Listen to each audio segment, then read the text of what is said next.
Hi, welcome to another episode of Project Geo. This is episode 6. I'm Adam Simmons. With us again, we have Andrea Cariola, Mason Rothman, and our guest for the show, Bert DeBrun. Did I do that right? I'm sorry. You told me earlier. DeBrown, no worries. DeBrown, sorry. Okay. This episode, our theme is historical geo. As usual, we're going to go over our weekly news-breaking items to start off with, going over a couple items, and then we're going to hit our main theme. We're getting to historical geospatial and going over our favorite geo resources. Then I'm going to pull up the Google Earth image of the week. Then we're going over mentions. So important people, shout-outs that we want to do to people who have supported us with our projects, whether it be Project Geo or anything geospatial in the past. And then we're going to wrap things up. So first on the list, how about, Bert, how about you give us an intro of who you are and what you're involved with. Okay, sure. Thanks, Adam. So I'm Bert Brown, and I reside in Ottawa, Canada. And bit of background on me, I was 7 years in the Canadian Infantry, and I did medieval English and history in university at Carleton here in Ottawa. And for the last 15 years, I've been an IT consultant, and I do third-level Windows configuration management and impact analysis for the Defense Department here in Ottawa. And about 4 years ago, I started this project called Wiki War.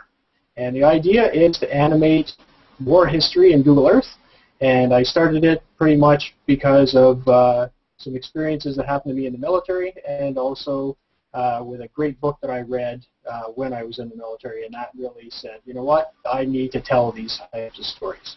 I think that's what I'll say for my intro, and we'll get into that a bit more later. Thanks, Adam. No, great. Thanks for joining us. So for first up, we'll get into, I think, Mason, you're going to start us out with some news. Yeah, some real exciting stuff that's been breaking recently.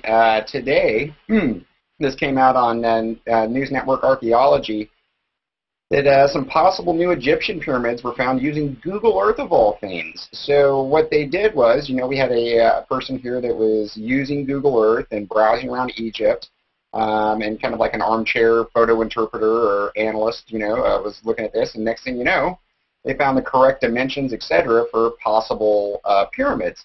So next, they're going to actually send people out there to the field. They're going to take a look at this and see if this is really a pyramid or not, but still, nonetheless, real exciting stuff to find new pyramids.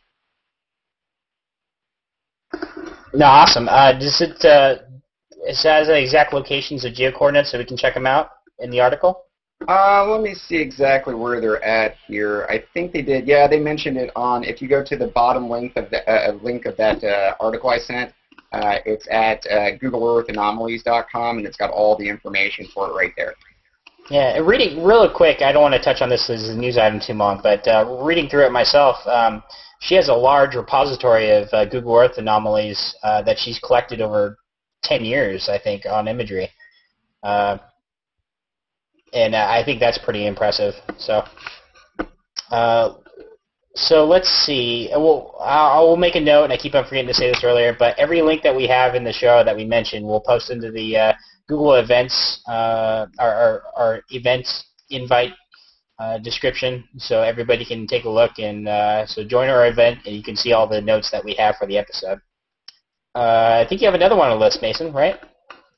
Yeah, certainly do. Let's go ahead and fire this up to another breaking news item, and let me go ahead and do a screen share out on this. But it was just yesterday, a catastrophe happened in the Philippines with floods.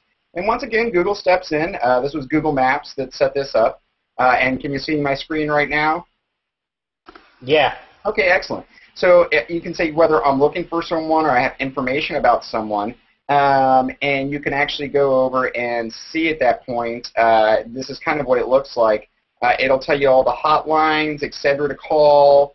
If you have a family member, there are a lot of Filipino Americans or Filipinos placed all over the United States, and they might want to know. And maybe somebody got a phone call about grandma whoever or uncle whoever, and they'll put that information in here. And then this is kind of what it looks like from a map point of view. So you can go, if you're searching for a particular person, you can go on to Google Maps and see if they are, if you can't get through because of interrupted phone lines, etc. So once again, Google doing a great job with the humanitarian relief effort and just really, really showing us how great they are. Awesome. So I think the next one on the list is me, and let me point my screen share real quick. Let's see here. My news item for the week is businessman claims city of Chicago stole his maps, threatens to sue. I thought this was really impressive. So this happened August 3rd, a few days ago. But nobody likes a map thief.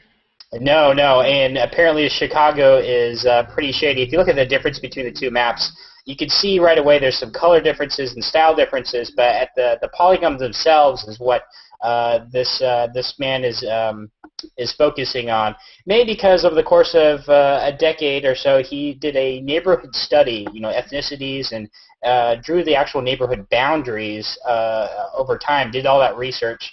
And that study was a part of his company, part of something data he sells. And he claims that Chicago stole this. It's not something they can just grab anywhere or create on their own. They would have had to do this research, and he claims that they just up and never paid him for this work. So yeah, and it's an interesting little political twist on that. Rahm Emanuel, who used to work for President Obama, but now is the mayor of Chicago, is actually going to make the decision on this. Now, I think originally when they started stealing them, it was under the previous guy that's now in prison, Rob Blagojevich. So it'll be real interesting to see what decision that Rahm Emanuel comes down with on whether or not they stole this guy's maps or not. So.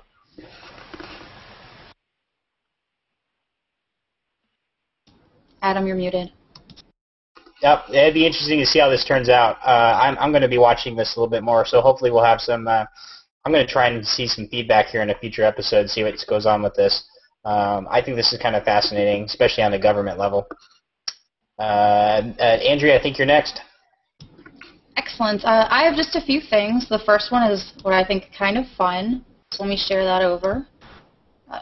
It's a happy birthday to Berlin. Here we go. And basically, they are building a giant map, which I think is incredibly nifty. They are in the process of it. The article came out on the 3rd of August, and it's due to open on the 25th, where visitors can go. And it is a scale of 1 to 775. So it's just the map of the city, and it covers 2,500 meters. But that's just a really cool project, and you can see in the link that they are painting it and building it now. So where in Berlin are they doing this, Andrea? Where in Berlin? They are doing it in a central square. That's the only information I have. Oh, okay. If anyone is from Berlin, the Central Square, go there. Actually, I remember growing up as a kid there because I was a brat over there, and I remember whenever the wall fell down, after Mr. Gorbachev bringing this wall down, my family, we all traveled out there and actually took pieces out of the Berlin Wall. So it's great that, there's so much history behind Berlin, so I'm really excited to see it mapped out and all these custom features added into it. Yeah. Cool. Do we got anything else? Yes. Okay, the other one that I have, it's just a little quick thing about, let's see, the New York City Department of City Planning launches a new census data map, and I always think it's neat when they come up with new maps for the census, because that just allows the public to kind of see the census visually instead of looking at the long lists of data, which, to be honest, is kind of hard to read and look at, so it's kind of neat. You can visualize that. And this just shows you where you can go. It's a real estate blog, Curbed featured a look on it, so there's a link in the article about that. So you can just go in, take a look at some of the data when they're finished working on it. And the last article... Oh, just to touch on this, so you can get to the data on that New York Census stuff, right? You can actually get to it if you wanted to? I think so. I think it might not be entirely finished, at least not for the current information. For me, the data is what I care about, just because I would love to visualize it myself in a different type of perspective. So I don't know if it's available for that. it looks like it's in a fact finder display, like they have it in their own viewer. Yes, but that doesn't mean you can't request the information. I just don't know if you can. It doesn't talk about that. But don't you always love to see that? You know, especially working in the mapping industry so long, where you start off with these basic spreadsheets, et cetera, or volumes of data, and the next thing you know, it becomes this beautiful map and project that you can visualize at the end. Oh yeah, definitely. So I mean, it's progress. It's a lot more than what a lot of states, a lot of city governments are still doing. A lot of them still just, hey, go check out our town map in the city hall. But it's it seems like every other week we're seeing a new city digitize or modernize something new with their local data. But New York's that they're no stranger to that type of thing. But I'm glad to see them come up with something new. Well, and I think it's important that cities do this. Like, it's part of what we do when we live in this country. I think that's one of the services that they should provide to us. Okay, so moving on to my last news article. USGS Digitized Map Project nearly complete. The link is not that interesting, so I'm not going to display it. It's just some words. But I think we've touched on it a little bit, just mentioning, hey, they're working on this. But it kind of leads into our topic for this week. It's they are working on digitizing all of their historical maps, and they're almost finished with it. And it covers more than 125 years of production of their maps. And it's about 200,000 maps that they've done covering the contiguous United States and Hawaii. They're still working on Alaska, Puerto Rico, Virgin Islands, and other trust territories. Yeah, I think Mason mentioned this in an earlier episode. I think this is just an update. I remember it was supposed to be finished in September, and then, hey, look at this, for the first time in a long time, we have a government organization that's going to possibly finish something on time. This is pretty exciting for us, actually, where, hey, they promised September, and oh, look at that, we still got a month until the deadline. Yeah. No, that's great. It is a great transition to historical maps and geospatial topics. So I think from here we'll go into our main theme, which is the history of geospatial maps that reference historical points in history, where maps came from. So anything on that topic, and as with any topic, we may touch on this in the future episodes. So the first thing I'm going to show for this theme is, it's on Wiki, but there's other pictures out there. I think this is the most convenient picture of it, is actually the one of the earliest dated maps. They're not sure if this is some type of folklore map or if it's actually depicting real terrain, but it's a Babylonian map, early Babylonian map of the world, depicted on a stone tablet. And let me show that real quick. I think this is kind of a good walkthrough since it's one of the earlier maps. Here we go.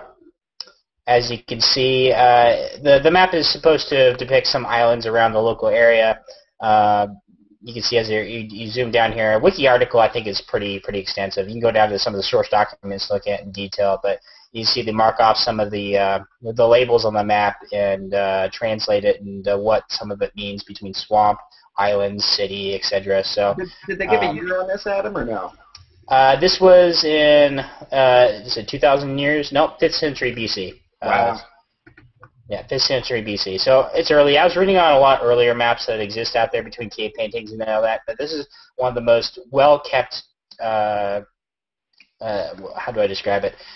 One of the earliest existing depictions that is still maintained and on record. So.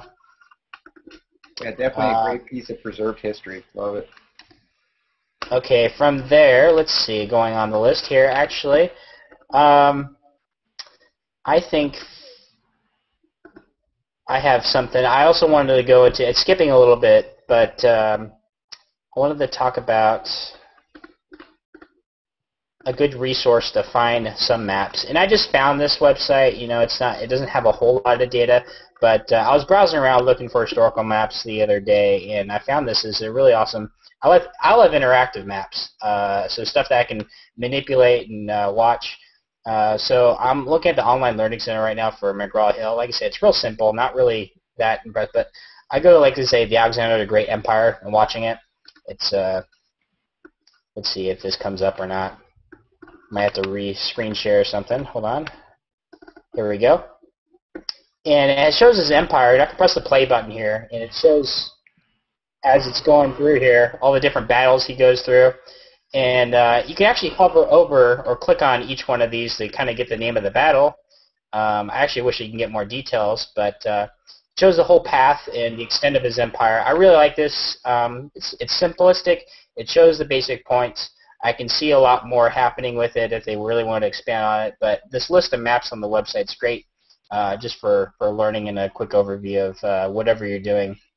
So I wanted to mention this real quick before I go to some other things. But Bert, let's go into what you have real quick. I have some Civil War stuff, but it looks like you do as well. Sure, yeah, I can talk a little bit about an article I wrote. I'm a part-time contributor blogger to Go Geomatics, which is a Canadian-based GIS professional website, and they've invited me to do a series for a year on history and GIS. So one of them was looking at what could General Lee see from Gettysburg. I'll just flip over to the screen for a second. I think getting the hang of this here.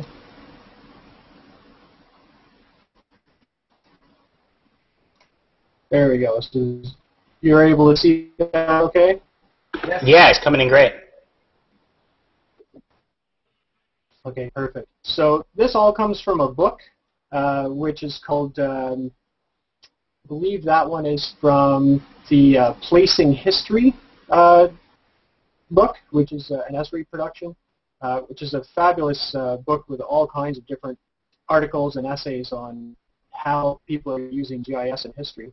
And so the editor, Anne Kelly Knowles, she was the one who took a look at, okay, if we take a look now at the Gettysburg battlefield, there's been a lot of changes in the last 100 and some years, where now there's roads where there didn't used to be. The terrain has changed somewhat dramatically in a number of places, and so what if we wanted to recreate what did the Battle of Gettysburg look like at that time, and then let's do a viewshed analysis. What could General Lee see? So it was a fascinating presentation where she talks about how there was a number of different things that she needed to take care of. Some of the things were that well, we can go from old maps, right? But then you have to geo-rectify them, and there are some challenges with that. And I didn't know this, but General Lee was actually a cartographer at the time. He did all kinds of work with GIS and mapping for the survey of Mexico when the U.S. was invading Mexico. And some of the things that she had to deal with to be able to create this presentation were taking old maps, geo-rectifying them, and then creating a tin from that so that you can get the elevation, comparing that to what a modern tin would be, and sort of coming up with some sort of an average to say, okay, well, this is probably what the elevation model.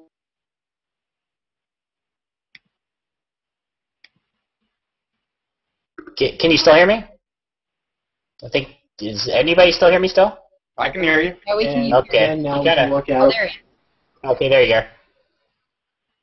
I faded out there for a second. Yeah, you faded out there just for a second, so just want to make sure everybody's speed's still going on. Okay. You're still good. Okay, so that was the main aspects that I wanted to share for that particular article. The link is on Go Geomatics. I think, Adam, you'll be showing that link at some point. Yeah, like I said, I will post all the links in the event description here right after the show, so everybody can grab those. Just join the event and let us know that you participated in some way just by watching. So. Okay, thanks. I think that's it for me. Okay, I think I'll do one more, and then Mason and Andrea, if you want to get into a couple, if you have any. Sure. So just touched on the Civil War thing real quick. I wanted to go over mentioned Thaddeus Lowe, which I learned about him when I was in the Air Force because it's sort of a military history here, and I thought it was impressive because he went up in the hot air balloon and he mapped the battlefield. So give you an idea, this is what it looks like here, balloon over Vienna, Virginia. Here shows some other pictures here. I love the site, civilwar.org, has a lot of great photos. You can see the Intrepid here, as he named the balloon.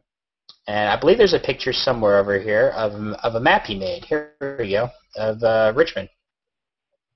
So here's a little battlefield map here, the Richmond area, so where the Confederate positions and movements are going. So and he did this all from his balloon. So it's early imagery intelligence at its best, and I think this is a great illustration of how that all worked out back in the day. I mean, before people had to map these things out by hand, walk around objects and terrain to get a feel and measure all this stuff out. But Thaddeus used a balloon, went up and actually mapped it from above. So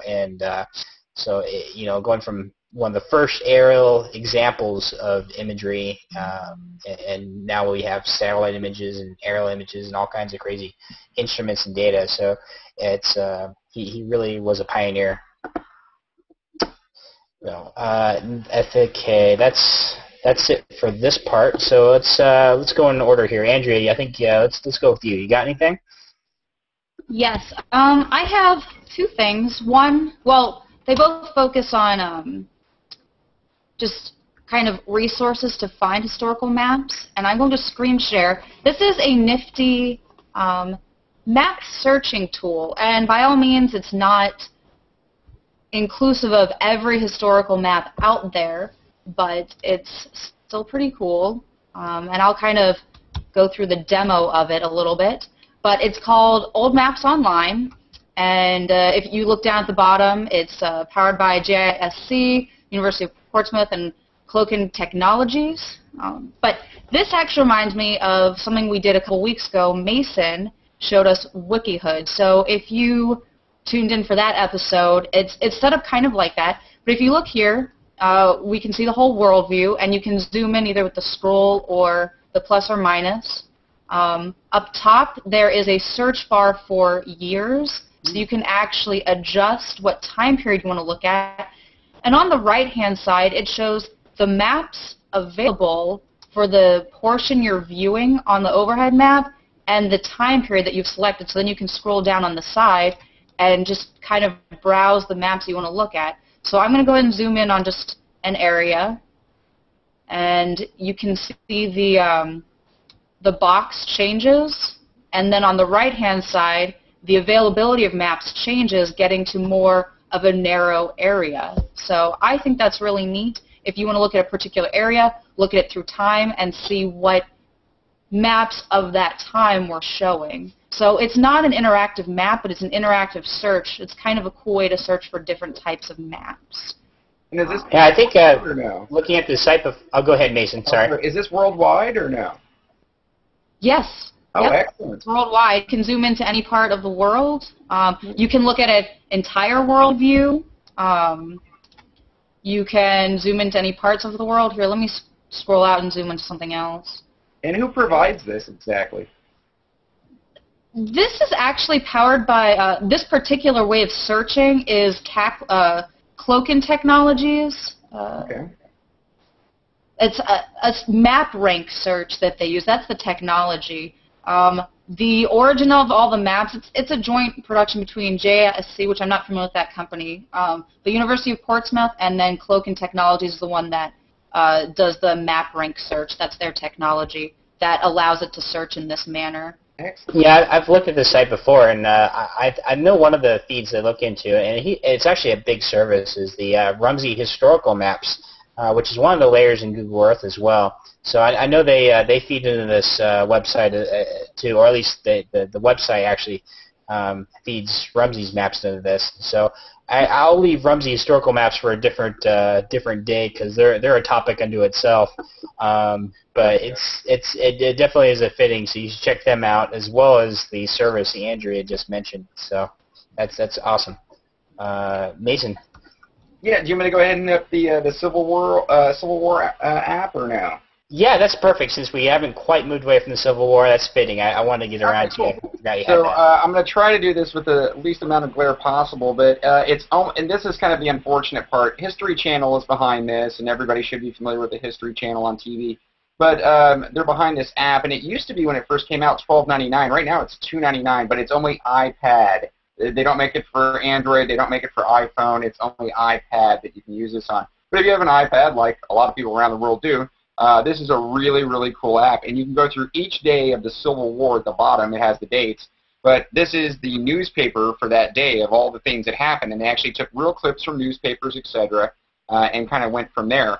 And then if you scroll down, what you can see a lot of times at the bottom will actually have the maps in here, and it's not just a pretty map. You can actually click on it and zoom in, and you can see different parts of the map, and it'll change with the resolution as you zoom in on different parts of the map, so you can see these battlefield maps. And this is really, really neat, especially for $2.99. You can go through every day of the Civil War and see all the battle maps from, from the different battles that were going on. There's all kinds of other little games, etc. in here. I was just highlighting the map part of this application. Really, really neat. Check it out. $3. You pay more than that for a Starbucks. So get the Civil War app. It's really, really cool. Now, Bert, you're Canadian, you mentioned. So do they have anything like that for historical type of maps related to Canada? How they merge in with America's history and things like that? There probably is. I don't have anything prepared for that. I know it's a random question. I know, but I figure it's us naturally being American, we show a lot of American type of applications and websites. So, Andrew just showed off a global map search engine, and I'm really fascinated because we do have a lot of people interested worldwide in what we show on the show. I just want to make sure we get, touch on some of these more international things and not restricted too much to the U.S. like we have a habit of doing sometimes. So. Sure, no worries. I'll put a little plug in for Ottawa in that apparently GIS was invented here. So it was the Canadian government that started the GIS way back, 40, 50 years ago, and Esri got its start here in Ottawa, and so just wanted to put that out there. Wow. That is an awesome fact. I had no idea Esri was started in Canada. That's crazy. That should be a Jeopardy question right there. That is excellent. I love it. I'll get some proper sources for you for next time. Yeah, that's perfect. Let's see. Moving on, I think I have something real quick for World War II. It's another interactive map. Like I said, I love interactive maps. Just kind of seeing the behavior. I'm very data-driven, but because I like to make my own maps when I can. But when I'm trying to find a quick illustration to show someone about an event, especially something related to historical, I like seeing what people have out there already made. So let me go ahead and share this real quick. And this is not the prettiest thing in the world, but it certainly is. It functions. So what I like here is you have the different events, and you hover over each of the battles here. It'll talk about it, a brief little description. And you can see how here in 1939, Russians are moving, here on the front on this side, and then you got Germany's invading Poland, and the territories down here with their allies. And France is pretty safe right now. Moving on to 1940, oh wham! You got Germany pretty much took over most of Europe, right? 1941, they move right into Russia, so it's pretty insane there. Just to see this is pretty powerful. Learning about this in history is one thing, and reading about it, but actually visualizing on a map shows me quite a bit. And it's been a while. It's been a number of years since I looked at a World War II map and on territories, how it evolves. So I think this shows me a lot. Here, let's go to 1942. Things they're fortifying here. They're starting to build up their defenses. They're solidifying. Nothing's really going on yet as the Allies prepare their offensive. And here we are. Allies are starting to move into Italy here at the 1943. 1944, Allies liberated France. And now we're starting to get some more battles on the front. You see Russia here on their front. They're moving in and taking over there. So Germany's in trouble. And here we go, 1945. Wham! closer to how we know it today, but all the territories of Germany are divided up, and like I said, I think this map is simplistic. It's not the prettiest thing in the world, but definitely does a good job of, if you hover over all the events, talking about what happened during World War II, especially if you need some reminders or a quick history overview showing people how the war evolved. So I love this thing. That's really neat. It kind of, maybe I'm just throwing a random fact out there. Maybe Europe is the most, when it comes to borders, et cetera, of the last 100 years, they're the most diverse, hands down, versus, anywhere else in the world, with all these new countries forming, all these wars that have happened there, et cetera. It's really interesting to watch that. Yeah, just seeing political boundaries move, I think that fascinates me. Like you just highlighted, you see it happen in Europe more so in history, but nowadays, where does it happen? It's happening in more of those. You see it happen in the Middle East. You see it happen in other more third world countries. You see it happen in Africa. But Europe, I think, at this time is more so stabilized. You definitely have a lot of disputed regions, especially since Google knows that more than most, because they get a lot of boundary disputes that get sent to them, in Africa and things like that. It's like, hey, you got our border wrong, and that's why you see a lot of political boundaries highlighted in red in Google Maps and Google Earth now. I'll just jump in there just for a second, Adam, if that's okay. Yeah, go for it. And that is that Mano Marks from Google, not sure if you know, but he has a master's degree in history, and he did one of his Google Earth demos was the changing boundaries of Poland over the last 200 years. Oh, wow. Remind me, I'll make sure you get that link for next time. Yeah, he probably doesn't remember meeting me, but I did meet him at I.O., and I know I ping off some of his posts once in a while. So actually, ironically, he joined our, I think he followed us recently on our page. So I'm definitely familiar with him. Yeah, it's awesome. I'd love to see his map specifically, just to kind of see that good best practice example right there. Do you have that paper on? Do you still have that link, or do you know where you can find that information, Bert? It'll take me probably 5 or 10 minutes to find it, but I can definitely get it to you after the show. Yeah, no problem. That's no big deal. We'll post it in the show notes so people can take a look. I think I'll just mention it's great to see, because a lot of people aren't aware that Poland pretty much ceased to exist with any political boundaries for well over 100 years. Yeah, actually, my friend, he's not recently from Poland. He's not from Poland. He's American, but he has a Polish history background. So it's fascinating how he likes to make fun of, or tease his history a little bit about the Germans and things like that. So he's like pure American, my age, but he likes to tease his roots a little bit. So let's move on. Bert, you know what? While we have the chance, Wiki War is on the list. How about you talk about that a little bit more in detail? Okay, sure. And I'll just quickly, if it's okay, go sort of jump back in time to one more animated map that I forgot to mention, but it's pretty interesting. I'll just see if I can do the slide here. It's for Gettysburg. It's not the best site that's out there, but it does give you a pretty good overview of what the battles were and where they took place, and I think I put the link now in the document, so it's pretty simplistic, but it does give you very quickly a good overview of where the different armies were, sort of the lead up and all that kind of stuff. And I'm sorry, I'll just can that. Has some interesting music that goes along with it, so. No problem. That's a great example. Something I didn't highlight about, our theme for history. A lot of what we're showing just crosses over in what we talked about for Geospatial 101. I think it was, episode 3 or 2? I can't remember now which episode it was. You guys helped me out. I had to look back. I'm losing count. I think it was He's only in episode 6. But it crosses over to education as a whole. So I really like history because it builds on that awareness factor for what we talked about with increasing education in school and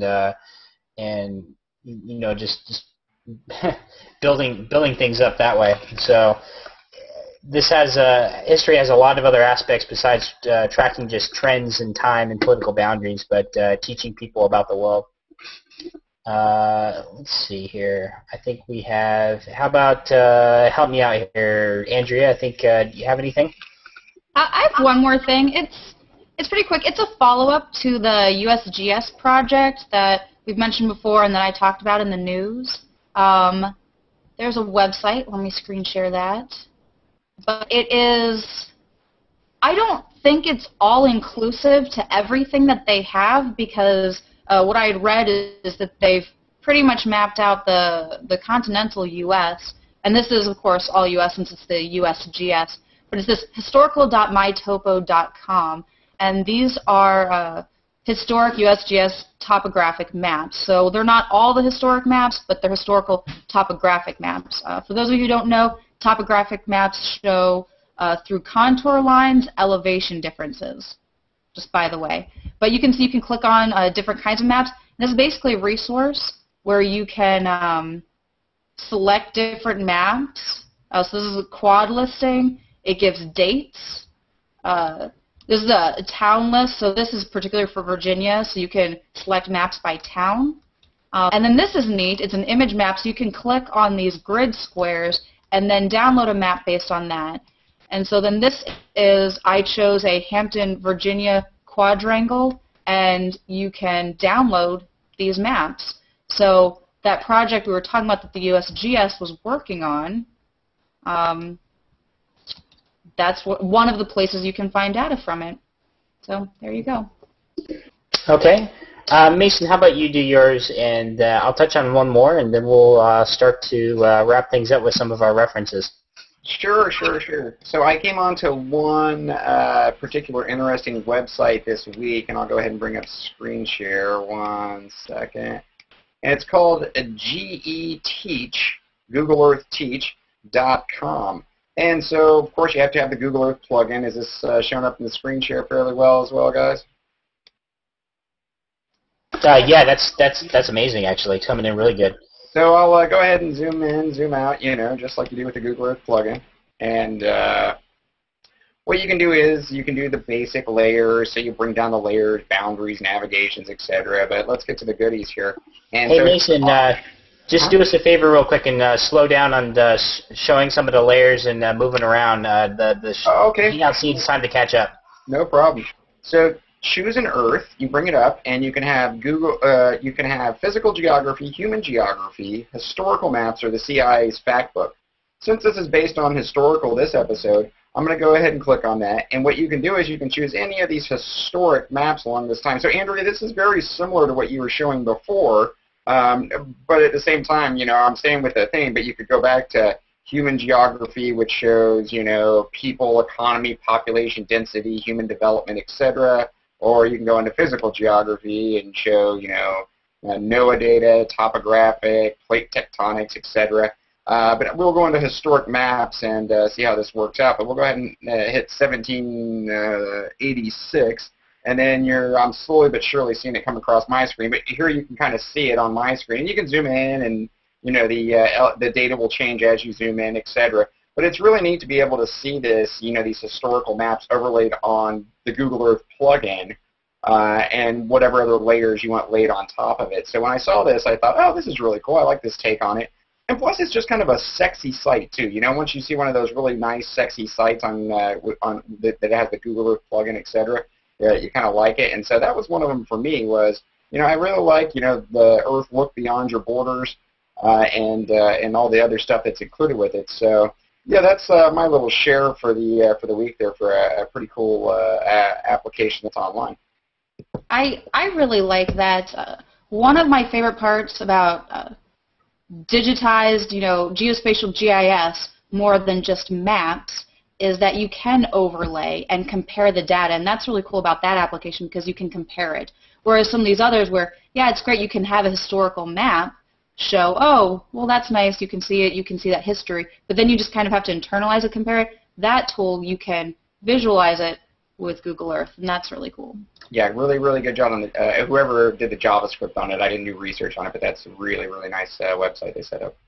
Oh, yeah, but additionally, you know, it's in the Google Earth plugin, but it just offers all kinds of possibilities for overlaying additional data too, especially if they want to compare it to, you know, what modern, how the country's evolved in a modern look and time frame too. So just comparing both worlds at the same time. You don't need a computer to run it either. That's what I was telling some folks earlier. It's like, so I'm just sitting here on this little 11-inch MacBook Air, nothing fancy, but it renders perfectly and scrolls just smooth. So whoever did that website and integrated the plugin, bravo to you.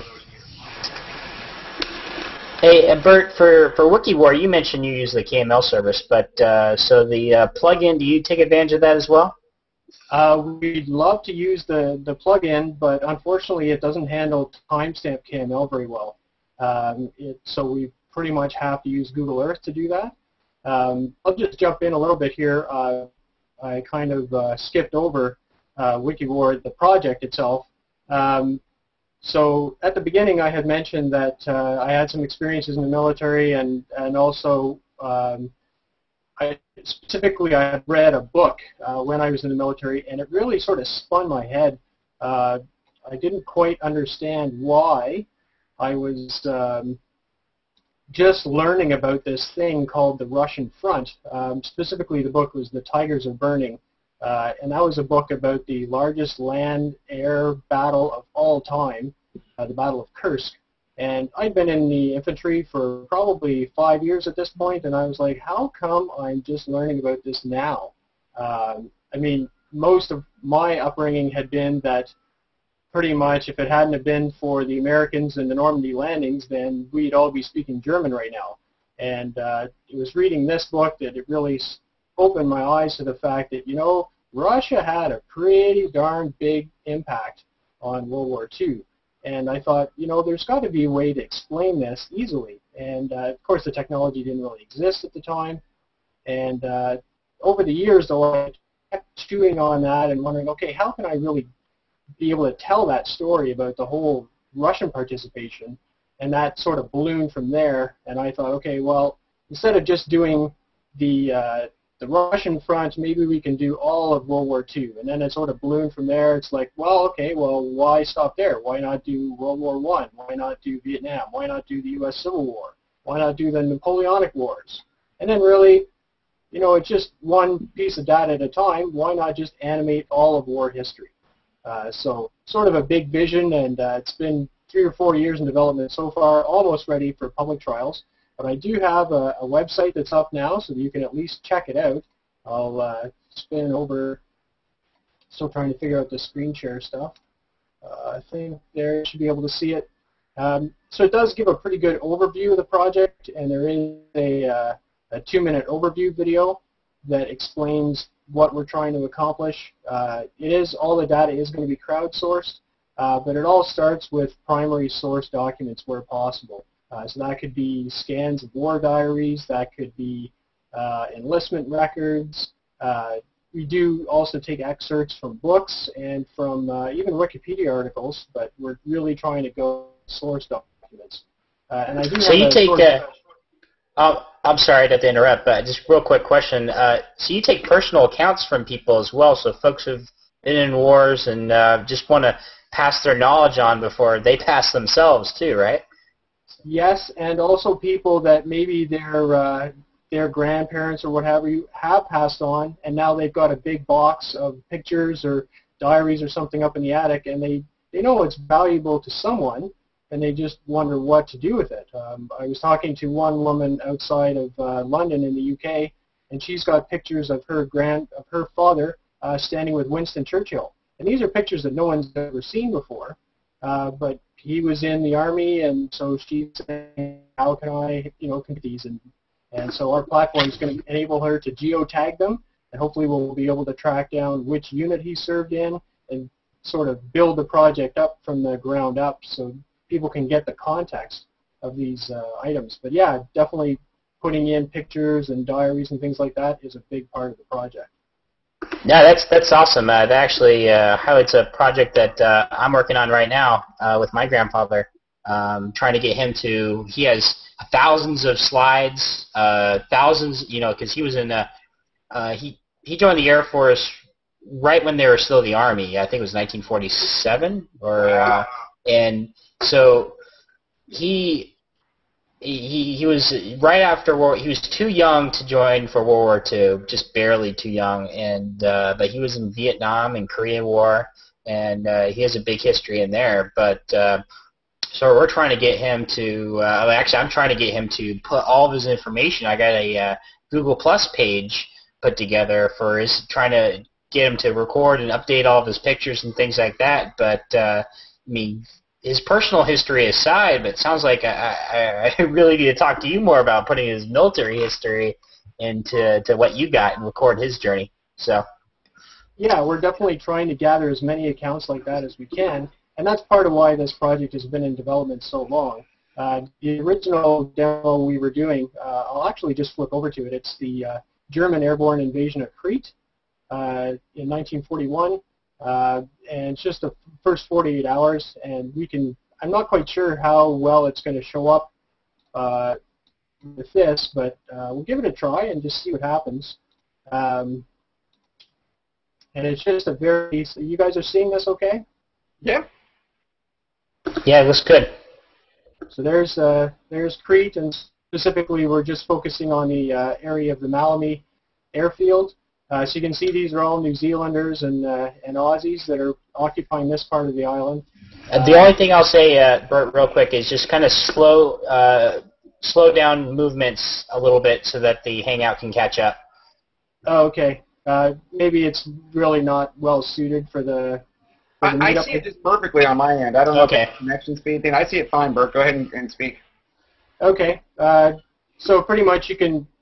The neat part about it is that you can actually watch where the fighting took place, and you can see that, you know, at the end of the 48 hours, the Germans are firmly entrenched at the airfield, and you can click on any single unit to bring up information about, okay, what unit it belongs to, who the commander is, and then more importantly, what the references are that say, you know, that justify the plotting of that point at that time.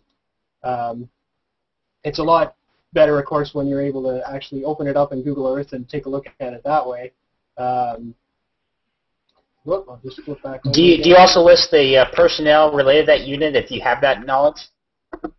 Yes, that's the general intention. This was just sort of an early demo that we did to let people know what's possible. But yeah, and this is sort of where my background in Windows configuration management is that you'll be able to pause at any point and then be able to get the full configuration of that unit. How many people were alive, how many people were dead, eventually what weapons they had, how much ordnance they had. Wow. It's going to be, it's going to be pretty intense. Oh, no, that's great, especially if people want to look back at their family history and see how close their family members were to the actual war or the front lines. You know, that's amazing. And I've already been contacted by people who are trying to still find the bones of their ancestors, right? They know, okay, well, he disappeared somewhere over Western Germany at such and such a month, right? And then hopefully using Wiki War, they'll be able to narrow that down substantially. Now I'll say real quick, and like I said, we probably should wrap things up a little bit, but do you have any success stories coming out of that as far as, you know, when family members or folks have contacted you, do you have any success stories coming out of that yet? Not yet. The project is still in development. We haven't gone even live with an alpha trial yet, but we're looking to do that late fall, and then, yeah, hopefully we'll be able to have some public wins to share. Yeah, awesome. Let us know. Definitely, we'll want to bring all that back on and maybe showcase it, you know, as a theme for that episode for the week. So that'd be awesome. Okay, thanks. Mason, do you have one more, or I think it's on me? I'm not sure. Yeah, I'm done actually with topics for this episode. I'm done for now. Okay. All right, I have one more, and then we'll wrap things up. And it's more of a sort of a news-related item as well, but it's not anything time sensitive. Let me bring it up. Oops, that is not it. Screen share somehow likes to play tricks on me sometimes, moving away windows. Okay, here we go. This is Historic Pittsburgh Interactive Maps. So I saw this article a couple days ago, actually August 2nd, so 5 days ago. And what this actually tells is how Pittsburgh is, in their Pittsburgh historic sites, which is called Pit Viewer. You can explore the geographic area, neighborhoods, etc. Now, not too unlike what we showed with the Chicago maps that were being stolen and what Andrea showed with New York. But this is in detail, the historic maps as well as what the city looks like now to some hot points. So I think this is a great reference. Anybody should check out Pit Viewer, especially if they want to explore historic Pittsburgh one day. If you feel like going up there for a drive. It's only a drive away from us, actually, living in Washington, D.C. area. I wouldn't mind checking it out one day myself. So I think this was worth a mention this week as well. So now we will get into some of our wrap-up items. First off is our favorite geo resource of the week, which we'll start off with Mason. Which one are we on? Favorite geo resource of the week? I already went through that, actually. Yeah, you did. You went over GeoTeach, actually. Yeah. That's right. I'm reading it now. Map Compare. How about that one? Andrea, is that one you? Yes, that is me. I was just bringing it up. Sorry. I had to unmute. Yes. Okay, so Map Compare is something I just ran across this week when I was doing research. Let me do screen share. It's not history related, but it's just a nifty tool.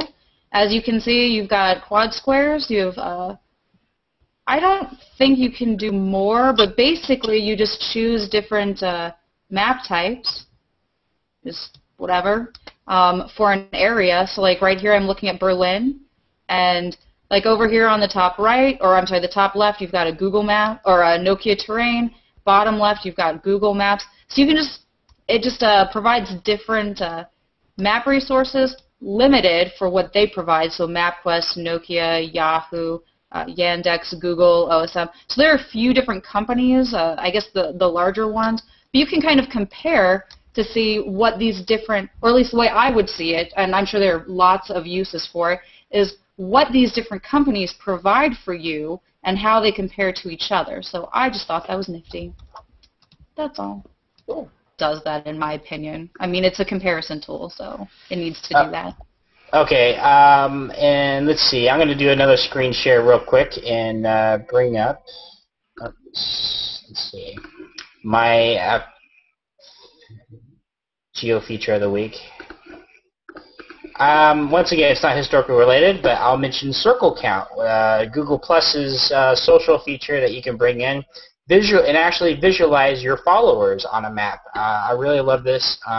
Like looking at this once in a while. You can actually toggle the heat map on and off. And the different markers. When you turn the markers on, actually, you can click on each one and see who that is. So I know a couple of people on this map in individual locations, but the heat map is great. You can share that out even and show people where, show yourself where all your followers are coming from, who you communicate worldwide. So gives you a good perspective. And running through real quick, we have a Google Earth image share of the week. Let me bring that one up real quick. Related to this week's news, the Mars rover Curiosity landed on Mars earlier this week. What was that? That was Monday evening, wasn't it? Andrea? Mason? Yes, it was on Monday night. Monday. Yeah. It was Sunday night or Monday night. I think it was Sunday night. Yeah. All right. Just want to get my time frame. It's a little bit messed up in my schedule right now. So, but I would. Like, whoever doesn't know, in Google Earth, you can actually switch to Google Mars or Google Moon. You can actually switch to Google Mars, search for the Gale crater, and which the rover landed nearby. I believe it was actually the northern side. Actually, I was trying to figure out last day or so what the coordinate system was on Mars, trying to figure out where the rover landed, and myself. But somebody else, I'll have to find his information. Google Maps Mania, the guy who writes those blogs. Name is not coming to me on hand, but he did it for me. He did some comparison imagery, plotted a couple of points out where the rover is estimated to land. I just think it's insane NASA doesn't have a KML file feeding into Google Mars yet. If they do, it's all internal, but I'd love to see it publicized more, where the location of the rover is. So, but yeah, check it out. This is my Google Earth image of the week, since it is related to Google, to the news. And you also check out Google Mars. Next, we'll go into mentions. Let me turn off the screen share real quick. I have one mention for the week, and we'll do a roundtable to see who else has anything. But I'm going to do an event announcement. Geo Rabble, sorry, by Kristen Milton. Let me see if I'll bring that up. Oh, this is an event. It's a geospatial event. She's not hosting, but she's advertising herself. It was worth a notice. And I can't find it. This is weird. There we go. Give me a second. Actually, while I'm bringing this up, does anybody else have any mentions? Anybody they want to? Yeah, I'll jump in here. Not so much for people, but there's two really good books that I've read that have helped me. In addition to that one, I'll just pop them up on the screen. First one is Past Time, Past Place. I'll actually be, for my next blog posting for Go Geomatics, there's a really good article, an essay in here about the Salem witch trials, and using GIS to look at that from a different perspective. And another book that's more general to do with history is the spatial humanities. Not so many pictures and things. This is definitely not an Esri production, but there's a lot of really good articles and really good insights into some of the major problems you have as soon as you start trying to apply GIS to anything to do with history. For example, what do you do when there just isn't data? Historians, you know, sometimes they're glad if they can pin something down to a month or you know, a general geographic area, and whereas GIS is mainly focused more and more on how precise can we get, right? So, you know, we can get something down to 1 millimeter of accuracy. Well, that doesn't help someone in the spatial humanities who's trying to figure out, you know, do I even have the right continent? So this was a really good book to help me get some of those issues squared away. No, awesome, great. Thanks for the mention. I did find Kristen's thing real quick. I'm just going to talk on it. I'm not going to show it. Geo Ramble is hosted in Canberra. So it's sponsored by Geoplex. Will be on 16 August 2012, 6 p.m. So it's really just kind of a giant meetup of individuals. You also check it out. Look up. I'll post the information in the notes afterwards. So just trying to give a shout out to Kristen Milton for the event she's trying to advertise. And we still have the this camera sometimes sticks sometimes. It's sticking on you, Bert, for a second. So and that's the show. Thanks for joining us on episode 6. Thanks for Bert for joining us and giving us some information on his projects. History sometimes can be a pretty dry topic, and but I think all the stuff that we talked about today is really interesting stuff. I know I'll be looking over Wiki War in close detail when that comes out, in some of the items that Andrea and Mason brought up. So I appreciate everybody for watching. Thank you for Andrea, Mason, once again, and Bert. Anybody have anything last things to say before we shut this thing down? Special thanks to Toby. You're welcome. You're welcome. All right. And I'm Adam Simmons, and hope to see you next week for another episode of Project Geo.